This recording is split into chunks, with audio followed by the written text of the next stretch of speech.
Vamos a orar por un momento, hermanos, para que el Señor nos dé de su guianza, ¿no? Señor, te damos gracias en esta hora por la oportunidad que tú nos das, Señor bendito, de estar en este lugar, Señor. Ya oramos, ya nos estás edificando y seguirás edificándonos, Señor. Ayúdanos en esta hora que tu palabra sea difundida y que cumpla el propósito por la cual salió de tu boca, Señor bendito. No permitas que el enemigo, Señor, por medio de su influencia pueda eh, derrogar o eliminar la bendición que trae para este pueblo, Señor. No permitas que mi mente, Señor, y mis corazonadas puedan intuir, Señor, en tu palabra. Limpia este canal, Señor. Purifícalo, Señor, para que sea tu obra la que se haga en cada uno de nosotros, Señor bendito. Te ruego que mis labios sean, Señor, purificados, Señor bendito, para que tu palabra sea la que cumpla el propósito en mí y en los que escuchan esta palabra, Señor. Te lo ruego en el nombre de Cristo Jesús. Amén y amén.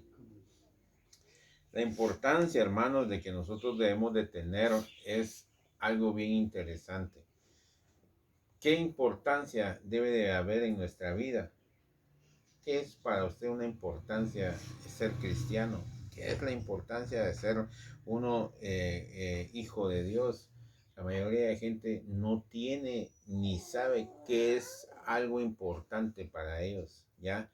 La gente vive como cristianos, pero no saben qué es lo importante, ¿ya? Y no saben nada, sino que solo saben que tienen que escuchar la voz de Dios, solo saben que tienen que ser guiados, pero no saben qué es lo valoroso y lo importante para un cristiano. Y hoy vamos a ver algo bien interesante. Veamos ahí en Juan capítulo, en el Evangelio de San Juan capítulo 3 y versículo 16. Miren lo que dice ahí en Juan capítulo 3 y versículo 16. Dice de la siguiente forma. Dice así. Porque de tal manera amó Dios al mundo que ha dado a su Hijo unigénito, para que todo aquel que en él cree no se pierda, mas tenga vida eterna. Porque no envió Dios a su Hijo al mundo para condenar al mundo, sino para que el mundo sea salvo por él. El que en él cree no es condenado, pero el que no cree ya ha sido condenado porque no ha creído en el nombre del unigénito Hijo de Dios. Lo vuelvo a insistir. Dice, el que en él cree no es condenado, pero el que no cree ya ha sido condenado porque no ha creído en el nombre del unigénito Hijo de Dios. Oiga bien lo que sigue. Y esta es la condenación, que la luz vino al mundo y los hombres, ¿qué dice? Amaron más las tinieblas que la luz, porque sus obras eran malas. Porque todo aquel que hace lo malo aborrece la luz y no viene a la luz, mas para que no viene a la luz para que sus obras no sean reprendidas. Mas el que practica la verdad viene a la luz para que sea manifiesto que sus obras son hechas de Dios. Entonces, fíjense, pues, hermanos, la mayoría de hombres, de personas, agarran como, perdonen la expresión, como caballito de batalla, y porque Dios amó al mundo y que esto y que el sacrificio. Pero fíjense, hermanos, viene el apóstol Juan y empieza a escribir algo bien interesante. Dice, porque de tal manera amó Dios al mundo que ha dado a su único hijo o a su hijo unigénito, para que todo aquel que en él cree no se pierda, mas tenga vida eterna. Entonces, ¿qué es lo que empieza a hablar el apóstol en este primer versículo? Para que todo aquel que crea, o sea, es cierto, generaliza y dice, vino a salvar el mundo. Hay una generalización, ¿va? El Señor Jesucristo dijo, muchos son los llamados y pocos son los escogidos, ¿ya? Entonces, básicamente aquí está diciendo el apóstol Juan y dice esto, dice, porque de tal manera amó Dios al mundo, está generalizando, está hablando del globo, de todos, ¿va? Que ha dado a su Hijo unigénito para que todo aquel que en él cree, ¿va? ahí ya está haciendo una situación donde dice, en él cree, o sea, sí, es cierto, dio a su hijo unigénito para que él venga a salvar al mundo, pero para que todo aquel que en él cree no se pierda, más tenga vida eterna. Pero hay una situación, o sea, mucha gente piensa de que solo levanto la mano y ahí estamos. Creer es algo que me hace a mí amar al Señor Jesucristo. Creer es algo que me hace a mí entender que debo de apartarme de lo que me está afectando. No sé si me estoy dando a entender. ¿Ya? Eso es creer, es como cuando alguien se enamora de otra persona, ¿va? De una mujer o de un hombre, ¿va? Se enamora la mujer del hombre o el hombre de la mujer, ¿va? Pero viene y empieza a creer en quién, en su pareja, ¿ya? Y entonces la pareja dice, mira, sería bonito que invirtiéramos en esto y sería bonito que hiciéramos aquello, pero ¿usted está creyendo en la persona o no? Entonces dice, sí, va, sí lo voy a hacer, va, lo vamos a hacer. Entonces usted dice, este dinero lo tenía destinado para mi par de pantalones, lo tenía destinado para esto, no, entonces si ella dice esto o él dice esto, me voy a abstener yo de hacer este gasto, ¿va? Me voy a abstener de comprarme un par de pantalones por tal de hacer lo que ella me está diciendo o él me está diciendo. No sé si me estoy dando a entender. Usted está creyendo en él. Entonces, cuando hablamos de creer, hermanos, miren lo que dice en Primera de Juan. Usted va a entender algo bien interesante ahí. Primera de Juan, capítulo 2, versículo 15. Entonces, dice esto bien interesante porque dice, no améis al mundo. Entonces, ¿en qué quedamos? Porque dice aquí, dice la palabra, porque es ahí donde mucha gente dice, es que la Biblia se contradice. La Biblia se contradice, porque dice en Juan 3:16 que por tanto, de tal manera Dios amó al mundo, dice que entregó a su Hijo unigénito para que todo aquel que crea en Él tenga vida, dice, ¿va? Entonces viene aquí Juan y dice lo contrario, no améis al mundo. Y Dios dice, de tal manera amó Dios a quienes, al mundo, o no lo dice. Entonces dice, ¿cómo así va? Él dice que amó al mundo y nos pide a nosotros que no amemos al mundo. Y usted dice, bueno, ¿y en qué quedamos entonces? ¿Va? Es precisamente eso lo que yo le estoy tratando de hacer entender. Tratando de hacer entender de que Dios sí amó al mundo, pero amó al mundo por los que estaban. La expresión es, amó Dios al mundo, pero lo amó por los que estábamos destinados para una salvación. No sé si me estoy dando a entender. Por eso es que es la parábola de la cizaña y del trigo y la cizaña, ¿va? Porque llegaron las personas de la cosecha y le dijeron al dueño de la cosecha, ¿qué hacemos, va? ¿Cortamos toda la cizaña? ¿Quemamos toda la cizaña? ¿O qué hacemos? Entonces dice que el Señor le dijo, no quemen la cizaña, porque si queman la cizaña también van a quemar el trigo. Dice.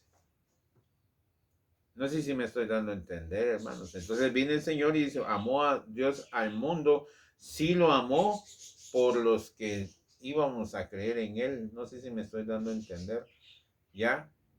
Es como cuando usted mira, ya le puse el ejemplo de las escrituras, ahora le voy a poner un ejemplo donde usted tiene la necesidad de aceptar algo que no le conviene, pero pues usted sabe que ahí está algo que usted no puede, o sea, si usted acepta, va a destruir lo que usted quiere. No sé si me estoy dando a entender. Le vuelvo a insistir, el Señor Jesucristo pone otro ejemplo, dice, aquel que encuentra un tesoro, dice, va a escarba y encuentra el tesoro, dice, va y vende todo lo que tiene, dice, por obtener el terreno donde está ese tesoro. ¿Ya? O sea que no es que Dios ame al mundo, literalmente, como quien dice que Dios venga y acepte a toda la gente que está en este mundo. No sé si me estoy dando a entender, hermano, sino que yo a lo que voy es que el sacrificio que el Señor Jesucristo hizo, lo hizo por aquellos que lo iban a amar. ¿Y cómo identificarlos en medio de un mundo, de una masa de gente? Pues no sé si me estoy dando a entender, hermano. ¿Cómo identificarlos? ¿Ah? Imagínese usted que está en una situación donde es difícil identificar a alguien que usted quiere. Hay un meme que ponen ahí, dice, y yo sé que ahí estás, hombre perfecto, dice, en medio y ponen una ciudad iluminada. Yo sé que ahí estás, pero ¿en dónde? Y hay miles de personas, ¿ya? Por eso es que el tema es que nosotros sepamos que aquel que vino a salvar nuestra vida pone un parámetro, y el parámetro es que nosotros le creamos a él. Y entonces por eso es que yo leía en paralelo Juan 2:15. ¿Por qué? Porque ¿qué es creerle a él? ¿Va? O sea, creerle a él no es solo decir, yo le creo. ¿Ah? Amén, yo le creo. Pero creerle a él, estoy en Juan 2:15, en 1 Juan 2:15, no améis al mundo ni las cosas que están en el mundo. Si alguno ama al mundo, el amor del Padre no está en él, porque todo lo que hay en el mundo está. Si yo creo en el Señor, si yo creo en Él, entonces dice, los deseos de la carne y los deseos de los ojos, la vanagloria de la vida no provienen del Padre, sino del mundo. Y el mundo pasa y los deseos, pero el que hace, ahí está, la voluntad de Dios, este permanece para siempre. ¿Qué es creerle a Dios? Es hacer su voluntad en mi vida. Ya, mi voluntad ya no tiene o sea, nosotros éramos esclavos del pecado. A usted se le prendía el deseo y el desenfreno, se iba de su casa, de donde estuviera, se iba a hacer lo que tenía que hacer, y ahí hasta en ese momento quedaba satisfecho. El pecado es como el pecado es como esa adicción a la heroína, ¿no? Así de cruel. La heroína te pide más, te pide más, te pide más, hasta que llega un momento en que o se muere o un milagro sucede ahí, ¿ya? Porque la mayoría de gente que consume heroína se muere de una doble dosis. ¿Por qué? Porque llega un momento en que le pide el cuerpo y se desesperan y los encierran en cuartos y ellos se apoderan en ellos una situación bien terrible. Así es el que está bajo la esclavitud del pecado, ¿ya? Así es, ¿ya? Se desespera por pecar, se desespera por hacer algo que está en contra de la voluntad de Dios. Por eso es que habla el Señor Jesucristo por medio del apóstol Juan aquí, y dice en el versículo 17, porque no envió Dios a su Hijo al mundo para condenar al mundo, sino para que el mundo sea salvo por él, ¿ya? Pero ¿quiénes son este mundo? No está hablando de un mundo generalizado, sino que está hablando de las personas que creemos en Él, porque en Él cree, no se pierda, mas tenga vida eterna. Está hablando de los que han sido escogidos por Él, ¿ya? Cuando habla de mundo, no es un mundo generalizado. Por eso es que mucha gente se confunde y dice, entonces, ¿cómo es que en Apocalipsis dice que, o cómo es que no solo en Apocalipsis, sino que el apóstol Pedro dice, y nosotros esperamos cielos nuevos y tierra nueva donde more la justicia? Quiere decir de que este mundo terráqueo va a ser destruido por fuego, así dice, y los elementos a la una se fundirán y será destruido, pero nosotros esperamos cielos nuevos y tierra nueva donde mora la justicia. Por eso es que mucha gente dice, bueno, si el Señor vino a salvar este mundo, entonces nosotros oremos por este mundo, pero no es esto, no está hablando de este versículo, no se refiere al mundo en general, sino que se refiere en sí a la oportunidad que tuvo este mundo y no la supo aprovechar. No sé si me estoy dando a entender, porque la luz vino hacia este mundo a iluminar a quienes, a aquellos que querían ser salvos. No sé si me estoy dando a entender, hermanos. O sea, la salvación no es para todos. La salvación es para aquellos que Dios ha escogido desde antes de la fundación de este mundo, ¿ya? No es una salvación generalizada. Entonces, ¿para qué nos estamos absteniendo? Entonces, ¿para qué estamos dejando de hacer muchas cosas? Entonces, comamos y bebamos porque mañana moriremos, dice la palabra, ¿ya? pero nosotros guardamos una esperanza. Así como el Señor Jesucristo resucitó, así también nosotros vamos a ser levantados de entre los muertos, dice, de entre los polvos de la tierra, y seremos rescatados ¿de qué? Para ver su gloria, para ver su majestad, para ver su eterno poder, ¿ya? Pero ¿qué es lo que sucede aquí? Entonces dice aquí, porque no envió Dios a su Hijo al mundo para condenar al mundo, sino para que el mundo sea salvo. El que en él cree, ahí está, el que en él cree no es condenado. Entonces está hablando de una condenación, ¿ya? Entonces usted dirá, ¿cómo es que se contradice? Porque está hablando de que vino a salvar el mundo, ¿o no? Son palabras que están escritas aquí. ¿Usted lo está leyendo juntamente conmigo o no? Dice, en el versículo anterior dice, no vino al mundo para condenarlo, sino para que sea salvo. El que en él cree, dice, no es condenado. Ahí está. Está hablando, cuando habla de mundo, se está refiriendo exactamente a las personas que Dios ha puesto ese espíritu. ¿Para qué? Para que creamos en él. ¿Ya? ¿Y qué es creer en él? Entonces ahí viene otra vez, vuelvo al ataque en 1 Juan 2:15. Los deseos de la carne, los deseos de los ojos y la vanagloria de esta vida no provienen del Padre. Entonces yo ya no pertenezco a este mundo. Sí estoy en este mundo, pero ya no pertenezco a él. ¿Por qué? Porque ya no tengo esos deseos de la carne. Ya no tengo la vanagloria ni la situación que me contaminaba a mí antes. Por eso es que el Señor Jesucristo hizo el sacrificio en la cruz. ¿Para qué? Para vencer eso que a nosotros nos tenía esclavos. No sé si me estoy dando a entender. Pero luego dice más adelante. Pero el que no es condenado, pero el que no cree ya ha sido condenado porque no ha creído en el nombre del unigénito Hijo de Dios. Entonces, si nosotros no creemos, hermanos, ya hemos sido condenados. Dice. No está hablando de que va a ser condenado. Dice, son textuales las palabras. El que en él cree no es condenado, pero el que no cree ya ha sido condenado. Está hablando de un presente, de un ya. O sea, no está diciendo en un futuro va a ser condenado, sino que dice, ya ha sido condenado. Dice. ¿Ya? Cuando habla de ya son palabras totalitarias, ahorita, por decirlo así. Entonces, ese es el trabajo del enemigo. ¿Cuál es el trabajo del enemigo? Que usted y yo no creamos en el sacrificio que el Señor Jesucristo vino a hacer por nosotros, pues. ¿Ya? Que usted y yo creamos que como quien dice, todavía, es que por eso es que yo le vuelvo a insistir, la gente anda reprendiendo al diablo, fuera diablo, fuera, que no se fuera, haciendo un montón de cosas, cuando ya el Señor Jesucristo venció al enemigo en la cruz.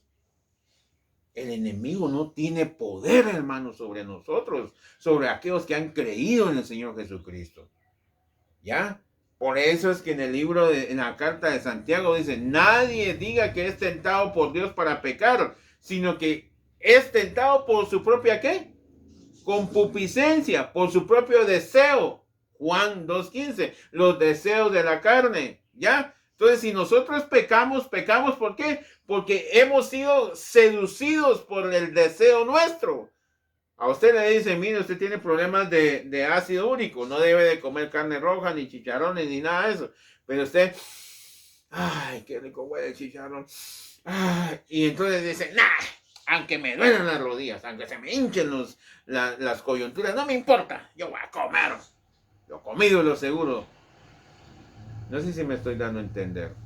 Entonces, ¿qué es lo que sucede? Igual es el pecado, nos seduce y usted dice, nah, ya no puedo, voy a ir a pecar. No sé si me estoy dando a entender, pero ¿quién es? ¿Es el enemigo? No, es uno mismo, hermanos. ¿Ya? Nuestro peor enemigo es uno mismo. Entonces nosotros debemos de entender que cuando nosotros creemos en Él, entonces Él nos da la autoridad. Oigan, ¿ven? La autoridad ¿para qué? Para ser libres. ¿Y ser esclavos de quién? De Cristo. Así dijo el apóstol Pablo, ya no soy esclavo del pecado, ahora soy esclavo de qué? De Cristo. ¿Es? ¿Ya? Entonces, ¿por qué es que estoy compartiendo esto, hermanos? Para que nosotros valoremos realmente el sacrificio que vino a hacer el Señor Jesucristo por nosotros. Que sin conocernos nos dio vida. Que sin conocernos nos perdonó. Que sin conocernos nos sigue dando de su misericordia. Mire lo que dice más adelante. Entonces dice en el 19, dice, aquí está. Y esta es la condenación, que la luz vino al mundo y los hombres amaron más que dice las tinieblas que la luz, porque sus obras eran malas. Porque todo aquel que hace lo malo aborrece la luz y no viene a la luz, para que sus obras no sean reprendidas, mas que el que practica la verdad viene a la luz. ¿Para qué? Para que sea manifiesto que sus obras son hechas en Dios. Dios nos está llamando a nosotros, hermanos, a que entendamos que esta es la verdad, la que aquí está escrita. Si nosotros realmente no valoramos el sacrificio que el Señor Jesucristo hizo por nosotros, sino que por el contrario, estamos yéndonos por el engaño. ¿Y cuál es el engaño, hermanos? Creer que nosotros somos algo cuando realmente no lo es, hermanos. A eso se le llama hipocresía. Un hombre que no es que admire yo mucho, sino que es un hombre que he llevado su trayectoria artísticamente, ¿va?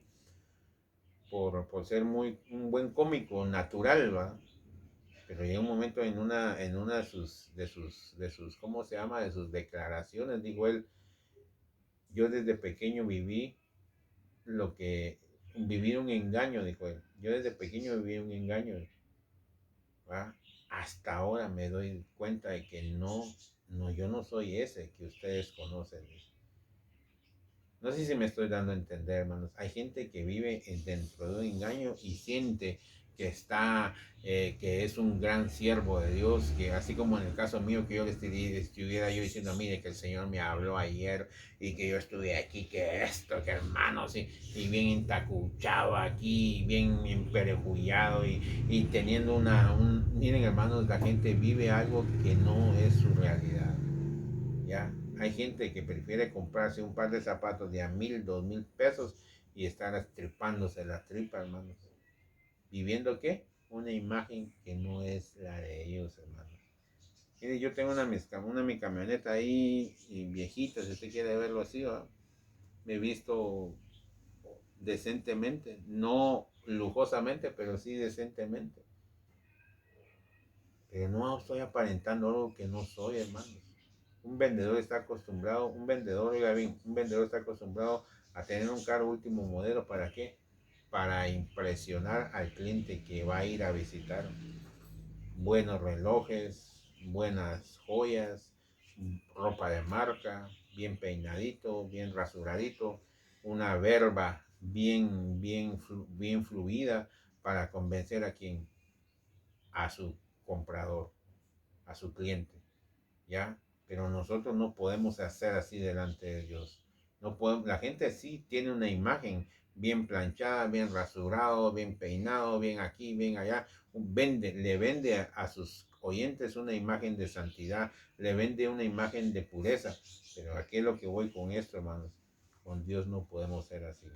Por eso es que viene la palabra y nos dice esto, dice, la luz vino al mundo, dice, y el mundo amó más que, dice, las tinieblas, dice.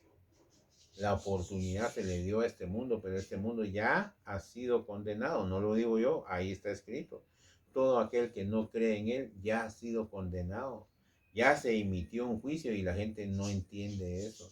¿Ya? ¿Por qué, hermanos? Porque no solo es creer de diente a labio, sino que creer es lo que dice en Ezequiel 36, y pondré en vosotros un corazón nuevo, ¿ya? Y pondré mi espíritu en vosotros para que cumplan y hagan mi voluntad.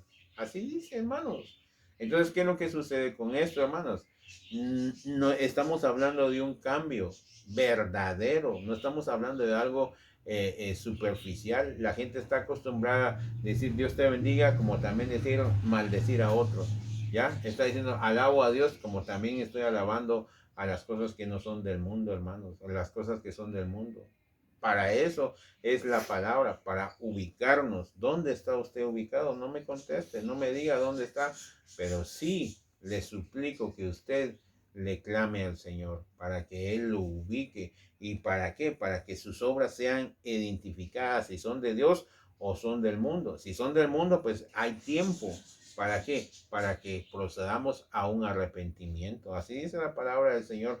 También dice que Él aún ha retenido su regreso. ¿Para qué? Para que todo aquel, para que todo aquel proceda ¿a qué? A un arrepentimiento. Para que no venir de una vez como quien dice atajo a volar cabeza. Pero va a llegar un momento en que el Señor va a decir, bueno, hasta aquí llegó la oportunidad, aquí estamos. Y por eso es que estamos nosotros compartiendo esta palabra, porque el sacrificio que el Señor hizo en la cruz lo hizo por aquellos que creen en Él.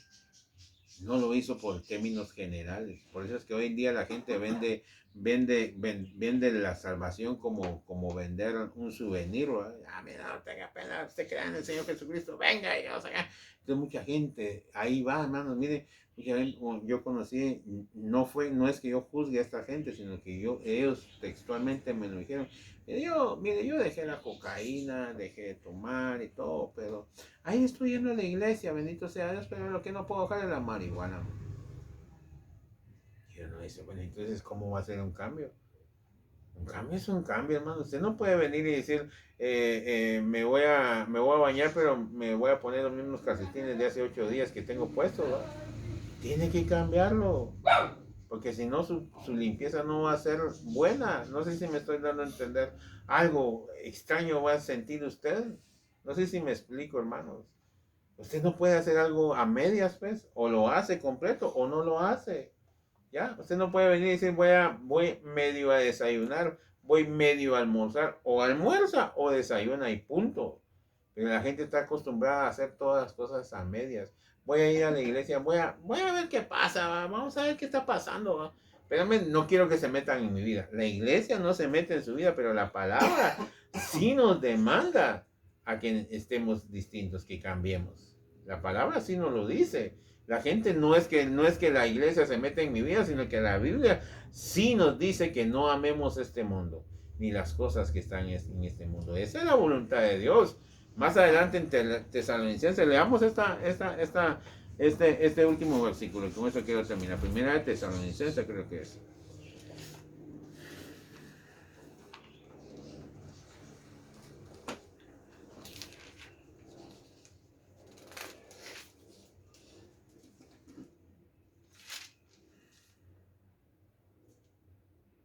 Primera de Tesalonicenses capítulo 4 es. Capítulo 4 versículo 3 dice, pues la voluntad de Dios es vuestra santificación, que os apartéis, ¿qué dice? De fornicación, que cada uno de vosotros sepa tener a su propia esposa en santidad y honor, no en pasión de concupiscencia como los gentiles que no conocen a Dios. Entonces, ¿a qué es lo que voy con esto, hermanos? Mucha gente dice, bueno, aquí hay que hacer su voluntad, pero ellos piensan que la voluntad de Dios es lo que ellos piensan. No sé si me estoy dando a entender sus corazonadas, ¿va? Yo pienso la voluntad de Dios es hacer esto, y la voluntad de Dios es hacer aquello, no. Dice, la voluntad de Dios está bien específica aquí en Tesalonicenses. ¿Y para qué? Que ustedes sean, ¿qué? Santificados. ¿Qué quiere decir santificados? Santificados es que Dios nos santifica, que Dios nos da el poder para ser santos. No sé si me estoy dando a entender, hermanos. Pero ¿para qué? Lo primero que dice es apartarnos de ¿qué? De fornicación, dice. ¿Ya? Esto es para los solteros y para los casados. Y para los casados, que honren a sus esposas, dice. Como es digno, dice. Que no andemos como los gentiles. ¿Y cómo es que andan los gentiles? Los gentiles andan ahí, mamita, ponete a hacer ejercicios, ponete a hacer aquí, que ponete bonita, ponete aquí, ponete allá, hace pam, pam, pam, pam, pam, pam. ¿Para qué? Para el deseo de los propios ojos del marido. Y así andan hoy muchos cristianos, ¿no? Y así hay mujeres que aconsejan a las hermanas a decirles que se vistan. No estoy diciendo que tampoco las hermanas anden totalmente haraposas, ¿no? No, No, lo que estoy diciendo es que cuando ya la mujer se viste ya como quien dice para atraer a su marido sexualmente, entonces eso ya están cayendo en una situación de deshonra. No sé si me estoy dando a entender, hermanos. Pero el tema es realmente, hermanos, ¿estamos viviendo y creyendo a Dios, a Jesucristo? ¿Estamos creyendo realmente? ¿Nos estamos apartando del mal? ¿Realmente ese pecado ya no está en nuestro corazón? ¿Realmente ese pecado ya no domina nuestro corazón? Porque si el pecado todavía domina en nuestro corazón, entonces quiere decir que no le estamos creyendo a Él. Y es tremendo esto, porque este versículo de Juan 3:16 al 20 creo que leímos, es increíble, pero dice, el que no cree, dice, ya ha sido condenado. O sea, eso ya es una afirmación, y no lo digo yo, sino lo dicen las escrituras. Por eso es que el enemigo ha venido y ha disfrazado. Ahí sí entra el enemigo disfrazado, hermanos, para que toda la gente sienta que cree, que está creyendo en Dios, que está esto, y sienta que está bien, ¿me entienden, hermanos? Pero por eso es que el Señor Jesucristo aclara y dice, en aquel día todos me dirán, Señor, Señor, si en tu nombre comimos y en tu nombre expulsamos demonios. Sí, pero yo no los conozco. Les dice, hacedores de maldades, hacedores de maldad. ¿Qué quiere decir? Que son buenos para hablar, pero siguen haciendo las cosas malas. ¿Ya? Por eso es que el Señor Jesucristo les dijo a aquellos que seguían a los fariseos, hagan lo que ellos les dicen, porque ciertamente lo que ellos dicen es bueno, pero no hagan lo que ellos hacen, porque ellos dicen, pero no hacen, ¿ya? Entonces, ese es el problema hoy en día, esa es la palabra para hoy en día, hermanos, que nosotros podamos entender realmente, hermanos, si estamos creyéndole a Él. ¿Y qué es creerle a Él? Ya lo dicen en 1 Juan 2:15, que ya no tengamos los deseos de los ojos, los deseos de la carne, ni la vanagloria de esta vida no provienen de Dios, sino del mundo. Y el mundo pasa y sus deseos, dice, mas el que hace la voluntad de Dios, este permanece para siempre. ¿Y quién en realidad puede evitar eso, hermanos? Solo aquel que tenga de su Santo Espíritu. Solo aquel que Dios le haya concedido tener su presencia en su corazón. Yo, con este mensaje, no puedo intuirlo o inducirlo a algo. Yo no puedo humanamente hablarlo, pero el que sí tiene el poder de poder cambiar su vida e inducirlo a una conciencia es Jesucristo por medio de su Santo Espíritu. Él sí tiene el poder y tiene autoridad para sacarnos de la oscuridad hacia la luz. Que Dios bendiga nuestras vidas, hermanos, y que realmente podamos reflexionar en este mensaje. Que Dios los bendiga.